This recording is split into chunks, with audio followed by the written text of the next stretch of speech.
இதுவரைக்கும் இருக்கக்கூடிய அனைத்து மாவட்ட நியமன அதிகாரிகளும் அரசு மருத்துவமனையில பணியாற்றக்கூடிய மருத்துவர் அவர்களுக்கு சம்பளம் எல்லாமே வரவேற்கப்படுகிறது. எங்க இருந்தா அந்த மருத்துவத்துறையில சீனியர் சர்ஜனே மருத்துவரா அங்கதான் இப்போ வரைக்கும் இருக்காங்க. அங்கதான் சம்பளமும் வாங்க.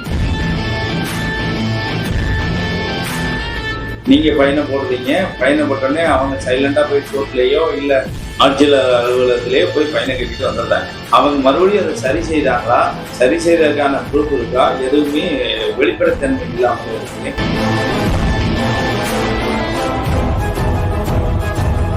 இந்த இப்ப இருக்க கமிஷனரு எனக்கு தெரிஞ்சு 4 ஆண்டுகளா அங்கதான் இருக்கிறார். 3 ஆண்டுக்கு ஒரு முறை எல்லாரையும் மறுசுழற்சி பண்ணக்கூடிய ஒரு விஷயம் இருக்கும். ஆனா அந்த துறையில் நடக்குது. மக்களோட நேரடி தொடர்புல இருக்கக்கூடிய உணவு பாதுகாப்பு அதிகாரிகள் தங்களோட பணி பாதுகாப்பு முக்கியம் அப்படிங்கிறதுக்காக பல கட்ட போராட்டங்களை கையெடுத்தாங்க. இன்னை வரைக்கும் செவி சாய்ப்பு.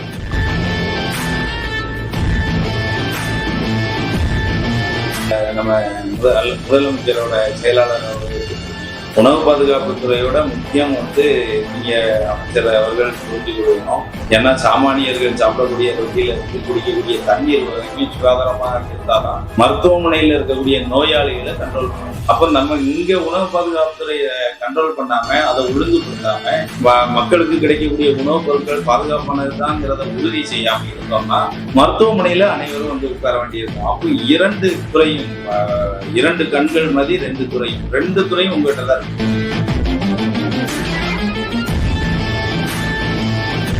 முதல்ல ஆணையாளர்களை மாற்றினேன். ஒரு நல்ல திறமையான ஐஏஎஸ் அதிகாரி கையில கொடுத்து இந்த துறையை மேலும் வலுப்படுத்தி மக்களோட உணவுப் பொருட்களை பாதுகாப்பானதுதான் உறுதி செய்யக்கூடிய மிக முக்கியமான பொறுப்பு அமைச்சர் அவர்களுக்கு இருக்குங்கிறது தெரிஞ்சுக்கணும்.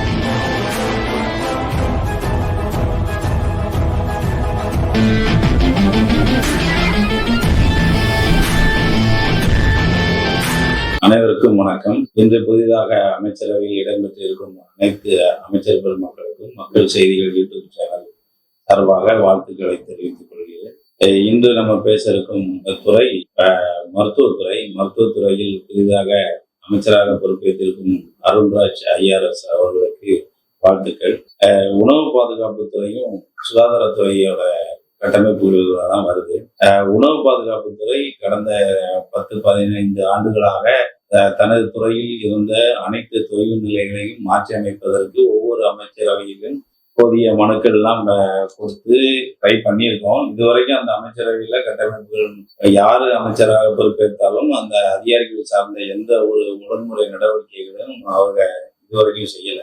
இப்போ புதுசா அமைச்சரவையில் இடம்பெற்றிருக்கக்கூடிய அமைச்சர் அவர்கள் கவனத்துக்கு கொடுக்க வேண்டியது என்னன்னா, உணவு பாதுகாப்பு துறை மிகவும் முக்கியமான துறை. உங்கள்கிட்ட மருத்துவத்துறையும் உங்கள்கிட்ட தான் இருக்கு. உணவு பாதுகாப்பு துறைங்கிறது அனைத்து மக்களோட உணவுப் பொருட்கள் பாதுகாப்பானது தான். அது கலப்படம் இல்லாமல் நச்சுத்தன்மை இல்லாத பாதுகாப்பான உணவுகள் தான் அவங்க சாப்பிடுறாங்களாங்கிறத உறுதிப்படுத்தக்கூடிய துறை அந்த துறை தான். அப்படி முக்கியமான துறையில இருக்கக்கூடிய அதிகாரிகள் கடந்த 10-15 ஆண்டுகளுக்கு மேலாக அந்த அரசு அலுவலர்களை கட்டமைக்கிறதுக்கு 2 அமைச்சர்கள் வந்திருந்தோம். இதுவரைக்கும் கட்டமைப்பு சரியாவே கட்டமைக்கல. இதுவரைக்கும் 4-5 முறை கோர்ட்டு அவமதிப்பு வழக்குகள் நிறைய அவங்க வாங்கியிருக்காங்க. அது எப்படின்னு சொல்லணும்னா, மாவட்டத்துக்கு ஒரு நியமன அதிகாரிகள் இருக்காங்க. அந்த நியமன அதிகாரிகள் 2019 நீங்க அமைச்சிருக்கக்கூடிய நிர்வாக நியமன அதிகாரிகளை அனைவரும் ஆர்டிஓ கேடரு இல்லைன்னா குரூப் 1 எக்ஸாம் அந்த கேடர்ல நீங்க உடனே ரீப்ளேஸ் பண்ணுங்க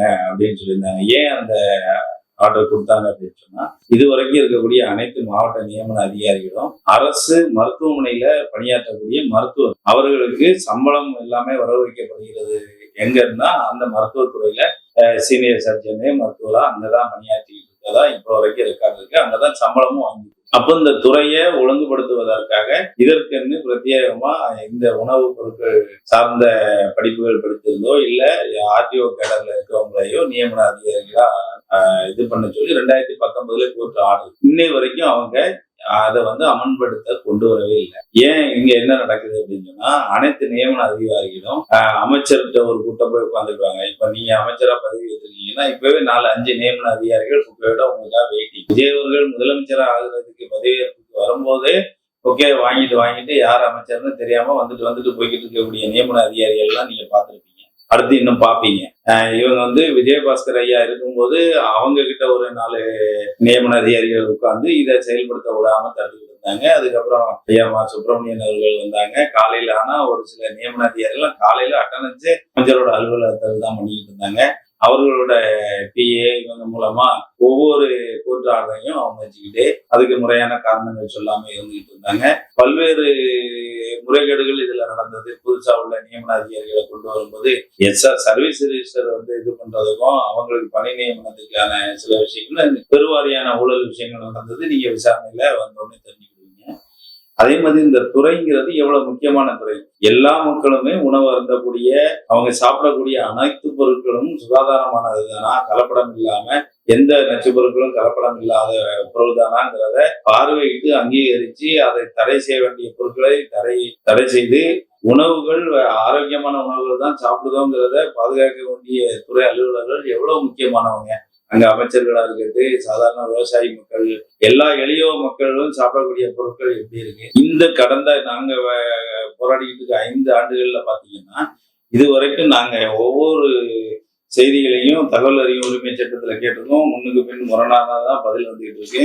இது வரைக்கும் தமிழ்நாட்டுல எடுத்த சாம்பிள்ஸ் பாத்தீங்கன்னா 1 லட்சத்துக்கு மேல உணவு மாதிரிகள் சாம்பிள் எடுக்கிறாங்க. அரசாங்கத்தால் இயக்கப்பட்ட நிறைய உணவு பகுப்பாய்வு கூடங்கள் இருந்தும் கூட அதை பிரைவேட்டுக்கு அனுப்பி பிரைவேட்ல ஒரு பில்லை ஃபார்ம் பண்ணி அதுல ஊழல் பண்றாங்க.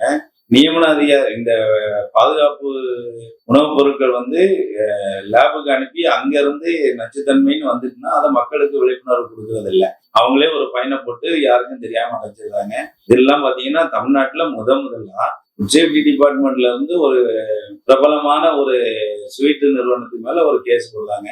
அந்த கேஸையே சில வியாபாரம் பேசி கேஸை கோர்ட்ல இருந்து வித்ட்ரா பண்ண முதல் மாநிலம் பாத்தீங்கன்னா தமிழ்நாடு தான். அது நீங்க விசாரிங்க, நீங்க அமைச்சரவையில ஏத்தோன்னே அது எந்த நிறுவனம் என்னங்கிறத நீங்களே கேட்டு தெரிஞ்சுக்கலாம். இதே மாதிரி லட்சக்கணக்கான உணவு மாதிரிகள் எடுத்து அதோட ரிசல்ட் இப்ப நம்ம ஃபெமிலியரா யூஸ் பண்ண பொருட்களே வந்து நச்சுத்தன்மையானது, இது சாப்பிட உகந்தது இல்லைன்னு உணவு பாதுகாப்புத்துறை பகுப்பாய்வுகள் வந்து தெரிவிக்கும். இதை மக்களுக்கு தெரியப்படுத்தணுமா இல்லையா?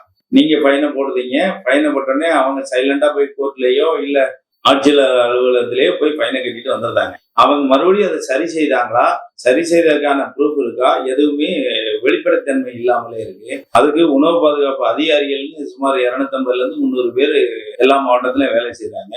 அவங்களுக்கு பாத்தீங்கன்னா அந்த பணி நியமனத்திலையும் பிரச்சனை, நியமிச்ச பிறகு அவங்களுக்கான சேலரி, அவங்களோட சேவிங் கிளாஸ்ன்னு நிர்வாகத்துல 1008 விஷயங்கள் இருந்தாலும் கூட அதுவும் ஒன்றும் கட்டமைப்பு வரல. அவங்களும் கடந்த பல ஆண்டுகளா சங்கங்கள் அமைச்சு ஒவ்வொரு பக்கமா கண்டன ஆர்ப்பாட்டம் பண்றாங்க, ஒவ்வொரு அமைச்சர்கிட்ட முறையிடுறாங்க, அதிகாரிகள்கிட்ட முறையிடுறாங்க. அவங்க பணி பாதுகாப்புமே இன்னும் உறுதிப்படுத்தங்களால கொடுக்க முடியல. இந்த துறையால நியமன அதிகாரிகள் இவங்கதான் நியமன அதிகாரி நாங்க கோர்ட்டே ஏத்துக்கிட முடியாதுங்க. 2019 நீங்க இதெல்லாம் ரெகுலேட்டரி பண்ணல, ரெகுலேட்டரி பண்ணி அதை ப்ராப்பரா நியமன அதிகாரிகளுக்கான அதிகாரங்கள் கொடுத்து ப்ராப்பர் பண்ணுங்க, அதையும் பண்ணல. இவங்களோட அதிகபட்ச வேலையே ஒரு 4 நியமன அதிகாரிகள் சேர்ந்தாங்கன்னா அவர் அமைச்சருக்கு சொந்தக்காரங்களை போய் பார்த்துருக்காங்க. இல்ல அங்க இருக்கக்கூடிய கமிஷனர் ஆபீஸ்ல இருக்கக்கூடிய அடிஷனல் டைரக்டர், அடிஷனல் கமிஷனர், இந்த மாதிரியான ஒவ்வொரு அதிகாரிகளுக்கு 4 நியமன அதிகாரிகள், 5 நியமன அதிகாரிகளை வச்சுக்கிட்டாங்க. அப்போ இவங்க அதிகப்படும் மக்களுக்கு சேவை செய்யற மாதிரி தெரியல. இவங்க பதவியை என்ன பண்ணிக்கலாம், மேல்படி இதுல என்ன ஊழல் பண்ணிக்கலாம் அப்படின்னு கட்டவுத்து விட்டுருக்காங்க உணவு பாதுகாப்புத்துறைய கடந்த 10 ஆண்டுகளா. நீங்க அது சம்பந்தப்பட்ட கோப்புகளை நீங்க பார்க்கும்போது உங்களுக்கு தெரிய வரும். அதை நம்ம முதலமைச்சரோட முதன்மை செயலாளர் ஐயா அவர்கள் வந்து உணவு பாதுகாப்பு துறையில முதன்மை செயலாளராக இருந்தவங்க. அவர்களாலே அவரை கட்டுக்குள் கொண்டு வர முடியாத அளவுக்கு ஆட்சியாளர்கள் வந்து நிறைய நெருக்கடி கொடுத்ததா நிறைய நம்ம பார்த்திருக்கோம். அப்போ இப்ப இருக்கக்கூடிய அமைச்சர் இந்த துறையை உணவு பாதுகாப்பு துறை முழுமையா கட்டமைக்கணும். அந்த துறை சார்ந்த படிச்சவங்களுக்கான வேலையை அதில் அமர்த்தி நியமன அதிகாரிகள் அவர்களுக்கு ஏற்கனவே நம்ம மருத்துவத்துறையில வேலை கொடுத்தாச்சு. அந்த மருத்துவத்துறையில மருத்துவர்கள் ஏற்கனவே பற்றாக்குறை இருக்கு. அவங்கள முறையா எங்க சம்பளம் வாங்குறாங்களோ அந்த தாய் துறைக்கு அனுப்பி அவங்களோட சேவை மக்களுக்கு தேவை. அது அங்கிருந்து இங்க இந்த துறை சார்ந்தவங்களுக்கு ஆர்டிஓ கேட்டர் வரைக்கும் போட சொல்லியிருக்காங்க கோர்ட் அப்படின்னு சொன்னா அதுக்கான வழி காட்டுதலை உருவாக்கி அவங்கள புதுசா அமைச்சு அதற்கு கீழே உணவு பாதுகாப்பு அதிகாரிகளுக்கு தேவையான பணி நியமனம் சார்ந்த விஷயங்களை ஒழுங்குபடுத்தி அவங்கள பணி பாதுகாப்பு அவங்களுக்கான அடிப்படை தேவைகளை கட்டமைச்சு கொடுத்து அவங்களை வலுப்படுத்தினால் மட்டும்தான் இந்த கலப்பட உணவுப் பொருட்களோ இல்ல உணவுப் பொருட்கள் சேர்க்கக்கூடிய அபாயமான நச்சு விஷயங்கள்ல இருந்தோ காப்பாற்ற முடியும். ஏன்னா மருத்துவத்துறையும் உங்ககிட்ட தான் இருக்கு, உணவு பாதுகாப்பு துறையும் உங்ககிட்ட தான் இருக்கு. உணவு பாதுகாப்பு சரியான பாதுகாப்பான உணவை அடையவில்லை என்றால் அது மருத்துவத்தை தேடிதான் வர வேண்டும். அப்போ அனைத்து மக்களுக்குமான பாதுகாப்பே உங்ககிட்ட தான் இருக்கு. அப்போ இந்த உணவு பாதுகாப்பு துறையோட முக்கிய விஷயங்கள் என்ன, அதை மக்களுக்கு எப்படி விழிப்புணர்வு பண்ண போறீங்க, மக்களுக்கு விழிப்புணர்வு பண்ணதுக்குன்னு சொல்லி கவர்மெண்ட் ஒரு ஃபண்டை அலாட் பண்ணுது. அந்த ஃபண்டை மக்களுக்கு உணவு பாதுகாப்பு சார்ந்த விஷயங்களை பாதுகாக்கிறதுக்கும் உணவு பொருட்கள் தயாரிக்கக்கூடிய நிறுவனங்களுக்கான பயிற்சிகளுக்குன்னு ஒதுக்கக்கூடிய ஃபண்டுகளை எல்லாத்தையுமே பிரைவேட் ஆர்கனைசேஷன் ஒரு 2-3 ஆர்கனைசேஷன் இருக்கு. அவங்களுக்கு கான்ட்ராக்டே தெரியாது, அவங்களே ஓப்பனா எடுக்கிறாங்க, அவங்க போய் ட்ரைனிங் கொடுக்குறாங்கிறாங்க, பில்ல கிளைம் பண்றாங்க, போறாங்க. கொடுத்தாங்களா? அப்படி கொடுத்திருந்தா 10 வருஷத்துல மக்கள் மத்தியில எவ்வளவு பெரிய ஒரு மாற்றத்தை கொண்டு வந்திருக்கோம். உணவு பாதுகாப்பு நிறுவனங்கள் எவ்வளவு பாதுகாப்பான உணவுப் பொருட்களை கொடுத்திருப்பாங்க. அப்படிலாம் இருக்கும்போது கேள்விக்குறியான ஒரு விஷயமா இருக்கு. இப்ப இருக்க கமிஷனரு எனக்கு தெரிஞ்சு 4 ஆண்டுகளா அங்கதான் இருக்கிறாரு. 3 ஆண்டுக்கு ஒரு முறை எல்லாரையும் மறுசுழற்சி பண்ணக்கூடிய ஒரு விஷயம் இருக்கும். ஆனா இந்த துறையில நடக்கல. இந்த துறையில நியமன அதிகாரிகளுக்கே இவ்வளவு கட்டமைப்பு சரியில்லாம இருக்கு. இவங்களா சில ஆட்கள்கிட்ட ஊழல் மூலமா சில ஆட்களை பணியமர்த்திட்டு அதை ரெகுலேட்டர் பண்ணதுக்கு அவசரப்படுறாங்க. ஆட்சியே அமைக்கல, முதலமைச்சர் பதவிக்கு முன்னாடியே இவங்களுக்கான ரெகுலேட்டரியை ஃபார்ம் பண்ணதுக்கு ஆணை வெளியிடுறாரு ஆணையாளர். அவருக்கு நம்ம தமிழ்ல பேசினாலும் புரிய மாட்டேங்க, கூட இருக்கிறவங்க புரிய வைக்கிறாங்களான்னு தெரியல. 4 ஆண்டுகளா அங்கேயே கமிஷனரா இருக்கிறாரு, எந்த ஒழுங்குமுறை நடவடிக்கையும் எடுக்கல. அதிகாரி எல்லாம் பாத்தீங்கன்னா ஊழல் வழக்கு இருக்கு ஒரு நியமன அதிகாரி மேல, அவர் மேல எஃப்ஐஆர் இருக்கு, அவரும் பணியில தான் இருக்காரு. சரி, இவங்க அதிகாரிகள் ஊழல் பண்ணதாங்கன்னு சொல்லி லஞ்ச ஒழிப்புத்துறைக்கு கம்ப்ளைண்ட் கொடுத்தா லஞ்ச ஒழிப்புத்துறை அந்த கம்ப்ளைண்ட்டை கமிஷனருக்கு தான். அப்ப இந்த டிபார்ட்மெண்ட் எப்படி கட்டி காத்து வச்சிருக்காங்கன்னு நீங்க பார்க்கலாம். மேலும் நம்ம கிட்ட எல்லாம் ஆவணங்கள்லாம் இருக்கு, என்ன ஆவணம் கேட்டாலும் கொடுக்கலாம். இங்க மக்களோட நேரடி தொடர்புல இருக்கக்கூடிய உணவு பாதுகாப்பு அதிகாரிகள் தங்களோட பணி பாதுகாப்பு முக்கியம் அப்படிங்கிறதுக்காக பல கட்ட போராட்டங்களை கையெடுத்துட்டாங்க. இன்னைய வரைக்கும் செவி சாய்க்கல. அது ஒவ்வொரு முறையும் அவங்க மணிட்டு எழுந்த தலைவர்கள் எல்லாருமே ரிட்டையர்ட் ஆகிட்டாங்க. இப்ப மறுபடியும் அவங்க முன் வச்சுட்டு இருக்காங்க. இப்ப இருக்கக்கூடிய அமைச்சரவைக்கு முன் வச்சிருக்காங்க, எங்களோட பணி பாதுகாப்பை உறுதி பண்ணுங்க. ப்ரொமோஷன் கேட்கிறாங்க. 2 டிஓக்கு ப்ரொமோஷன் அப்படின்னா ஒரு எஃப்எஸ்ஓக்கு சீனியாரிட்டி அடிப்படையில ப்ரொமோஷன் ஒரு ஆர்டர் ஐயா அவர்கள் வெளியிட்டு இருந்தாங்க. அதை அமல்படுத்தவே இல்லை. அதுக்கு முன்னாடியே நியமன அதிகாரிகள் இருக்கக்கூடிய கட்டமைப்புல புதுசா ஒரு நியமன அதிகாரியை கொண்டு வராங்க. அவர் வந்தோடனே அதை ரெகுலேட்டரி ஃபார்ம் பண்ணுதாங்க. அது அதுல என்ன ஊழல் விஷயங்கள் நடந்ததுங்கிறது நீங்களே ஆய்வு பண்ணும்போது உங்களுக்கே அதிர்ச்சியான தகவல்கள் எல்லாம் இருக்கும். முக்கியமா ஒரு 4-5 நியமன அதிகாரிகள் நேரடியா ஒண்ணு அமைச்சரை போய் பார்ப்பாங்க, இல்லைன்னா அதிகாரிகள் கூட இருக்கக்கூடிய டெப்டி கமிஷனரு, அடிஷனல் கமிஷனரு இவங்களை பிடிக்கிறாங்க. இவங்களுக்கு தேவையான சேவைகளை செஞ்சு அவங்களோட பணியை நேரடியா மக்களுக்கு பாதுகாப்பு கொடுக்கறத விட்டுட்டு இவங்களுக்கு பாதுகாக்கிறதே அமைச்சருக்கும் கமிஷனருக்கும் பெரிய சேலஞ்ச் ஆகி போச்சு. ஐயா விஜயபாஸ்கர் ஐயா இருக்கும்போதும் சுப்பிரமணியம் ஐயா இருக்கும்போது நேரடியா அங்கேயே ஆபீஸ்ல போய் உட்கார்ந்துருந்தாங்க. அவருக்கு தேவையான பணிவிடை செய்யறேன், இதை எங்களுக்கு உயர்வு கொடுங்க. எஃப்எஸ்ஓஸ் அதாவது உணவு பாதுகாப்பு அதிகாரிகளுக்கு எந்த ஒரு பணி பாதுகாப்பும் கொடுக்காம இருக்கிறதுக்கே இவங்க மெனக்கிறதாங்க வேலைகளை விட்டுட்டு. ஏன்னா இவங்களுக்கு இந்த வேலையை செய்யணும்னா கோர்ட் ஆர்டர் என்ன கொடுத்துருக்கு, மருத்துவர்களை மட்டுமே நியமன அதிகாரியா பண்ணதை விட நீங்க குரூப் 1 இல்ல ஆர்டிஓ கேடர்ல உள்ளதை உடனே எக்ஸிக்யூட் பண்ணுங்கன்னு சொல்றாங்க. இந்த 2ஐயுமே செய்யக்கூடாதுங்கிறதுக்காகவே ஒரு குரூப்பை ஃபார்ம் பண்ணி அது முன்னாடி இருந்தக்கூடிய அமைச்சருக்கு சொந்தக்காரங்க, ஆட்சியாளருக்கு சொந்தக்காரங்க எல்லாம் நியமன அதிகாரியா இருந்தாங்க. அவங்க ஒரு 4-5 பேர் ஒண்ணு சேர்ந்து இப்படி இந்த துறையே பாத்தீங்கன்னா கேளிக்கையான ஒரு விஷயமா பண்ணி வச்சு ஊழல் கைபுரண்டு ஓடி இருக்கு. லேபுல இருந்து அங்க இருக்கக்கூடிய பயிற்சி மக்களுக்கும் பொதுமக்களுக்கும் உணவு தயாரிக்கக்கூடிய நிறுவனங்களுக்கும் பயிற்சி கொடுக்கறதுலயே அவ்வளவு பெரிய ஊழல். உங்களுக்கு தேவைன்னா நாங்க ஆர்டிஐ போட்டு எல்லா பேப்பரும் ரெடியா வச்சுக்கோம், உங்களுக்கு தேவையான தகவல்லாம் நம்ம கொடுக்க முடியும். கடந்த 5 ஆண்டுகளா இது பின்னாடியே நம்ம போராடிக்கிட்டு இருக்கோம். அது நம்ம முதலமைச்சரோட செயலாளர் அவர்களுக்கும் தெரியும். உணவு பாதுகாப்பு துறையோட முக்கியம் நீங்க அமைச்சர் அவர்கள் புரிஞ்சு கொள்ளணும்.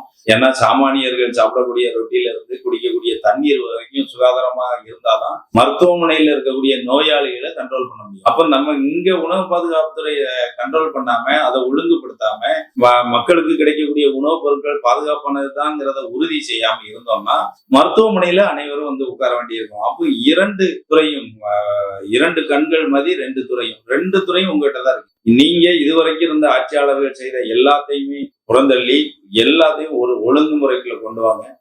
அதே மாதிரி நீதிமன்றங்கள் கொடுத்திருக்க இதுவரைக்கும் கொடுத்த தீர்ப்புகளை முறையா பின்பற்றணும். 2019 இவங்கெல்லாம் நியமன அதிகாரியே இல்லை, அவங்கள டாக்டரா பணியாற்ற சொல்லுங்க. இதுக்கு ஆர்டிஓ கேடர்ல போட்டு கட்டமைங்கன்னு சொன்னது 2019 இருந்து இன்னை வரைக்கும் கட்டமைக்கல. 15-20 ஆண்டுகளா வேலை பார்த்துட்டு இருக்காங்க உணவு பாதுகாப்பு அதிகாரிகள். அவங்களோட பணி பாதுகாப்பு இல்லை. ஒவ்வொருத்தரும் ஒவ்வொரு துறையில எடுத்து அதை கட்டமைச்சாச்சு. இப்போ உணவு பாதுகாப்பு துறையில இருந்து அவங்க சம்பளம் போது இன்னும் ப்ராப்பரா அவங்களுக்கு ப்ராவிடன்ட் பண்ணிட்டு நிறைய பல்வேறு கருத்துக்களை அவங்க முன் வச்சு பல்வேறு ஆர்ப்பாட்டங்களையும் கண்டன ஆர்ப்பாட்டங்களையும் உண்ணாவிரத போராட்டங்களையும் பல்வேறு அமைப்புகள் மூலமா செஞ்சு பார்த்துட்டாங்க. அவங்களுக்கு இன்னும் முழுமையான ஒரு விஷயம் கிடைக்கல. இவங்களுக்கு ப்ரொமோஷன் கொடுத்தா மருத்துவர்களா இருக்கக்கூடிய நியமன அதிகாரிகளை தாண்டி ஒரு உணவு பாதுகாப்புத்துறை அதிகாரி உட்காரவான்னு சொல்லி இவங்களுக்குள்ள ஒரு மோதல். மக்களை பாதுகாத்து அவங்க உணவுப் பொருட்களை பாதுகாக்கிறத விட்டுட்டு இந்த 300 உணவு பாதுகாப்பு அதிகாரி கூட 36 நியமன அதிகாரிகள் போராடுறது பெரிய ஒரு விஷயமா இருக்கு. இது அனைத்துமே இன்று வரை இருக்கக்கூடிய ஆணையாளருக்கு தெரியும். ஆனா அவரை மட்டுமே பாதுகாத்துட்டு இருக்கக்கூடிய 4 நியமன அதிகாரிகள் இருக்காங்க. அவர்கள் முன்னாள் ஆட்சியாளர்களுக்கு சொந்தக்காரங்கன்னு சொல்றாங்க. ஜாதி வாரியா உள்ள வராங்க. ஒவ்வொரு விஷயத்தையும் கையில எடுத்துக்கிட்டு அவங்கள வேலை செய்ய விடாம தடுத்துட்டு இருக்காங்க. முதல்ல ஆணையாளர்களை மாத்துங்க. ஒரு நல்ல திறமையான ஐஏஎஸ் அதிகாரி கையில கொடுத்து இந்த துறையை மேலும் வலுப்படுத்தி மக்களோட உணவுப் பொருட்களை பாதுகாப்பானதுதான் உறுதி செய்யக்கூடிய மிக முக்கியமான பொறுப்பு அமைச்சர் அவர்களுக்கு இருக்குங்கிறது தெரிஞ்சுக்கணும். மேலும் மற்ற அந்த ஏற்கனவே இருந்த அதிகாரிகள்கிட்ட கேட்டாலே உங்களுக்கு தெரியும். முதன்மை செயலாளர்களையும் வேலை செய்ய விட மாட்டேங்கிறாங்க. முன்னாள் ஆட்சியாளர்கள் அப்படிதான் இருந்தது. அதே மாதிரி ஆணையாளரை வேலை செய்ய விடல இருந்தது. அவங்களெல்லாம் ஃப்ரீடமா வேலை செய்ய விடணும்னா இந்த துறை மறு கட்டமைப்பு உருவாக்கணும், இல்ல ஒழுங்குமுறை நடவடிக்கை எடுக்கணும். ஊழல் வழக்கு உள்ளவரும் மறுபடியும் வேலை பார்க்கிறார். ஒரு தன்னோட பணியை சரியா செய்யல, அவர் மேல ஒரு சார்ஜ் மெமோ கொடுத்தோம், அவங்க ஒழுங்குமுறை நடவடிக்கை எடுக்கல, அது கேட்டா மறுபடியும் ஆட்சியாளர்களோட சொந்தக்காரங்க. ஏன்னா இது எவ்வளவு பெரிய காவல்துறை எப்படி, தீயணைப்புத்துறை எப்படி, நீதித்துறை எப்படி, சட்டம் ஒழுங்கு இவ்வளவு துறை இருக்கோ அதை விட மிக முக்கியமான துறை அனைவரும் உண்ணக்கூடிய உணவு. அது எவ்வளவு பாதுகாப்பானதா மக்களுக்கு கொடுக்கணும். அதை முதலமைச்சர் அவர்களும் கருத்தில் கொள்ளணும். அமைச்சர் பெருமக்களும் அதை கருத்துல கொண்டு இந்த துறையை மேலும் வலுப்படுத்தி ஒழுங்குபடுத்தி மக்களோட அனைத்து உணவுப் பொருட்களும் பாதுகாப்பானதுதான் அப்படிங்கிறத உறுதி செய்யும் வண்ணம் இந்த அமைச்சரவை அமையும் நம்புறோம். மேலும் விவரங்கள் தொடர்ச்சியாக நம்ம மக்கள் செய்திகள் யூடியூப் சேனல்ல இந்த துறை சார்ந்த எல்லா விஷயமும் ஒழுங்குபடும் தண்டியும் இது சார்ந்த அனைத்து செய்திகளும் உடனுக்குடன் பதிவு கொடுத்துக்கிட்டே இருப்போம். அமைச்சர் அவர்களுக்கு மேலும் வலு சேர்க்கிற விதமா நம்ம யூடியூப் சேனல் இருக்கும்னு தெரிஞ்சுக்கிறோம். வணக்கம், நன்றி.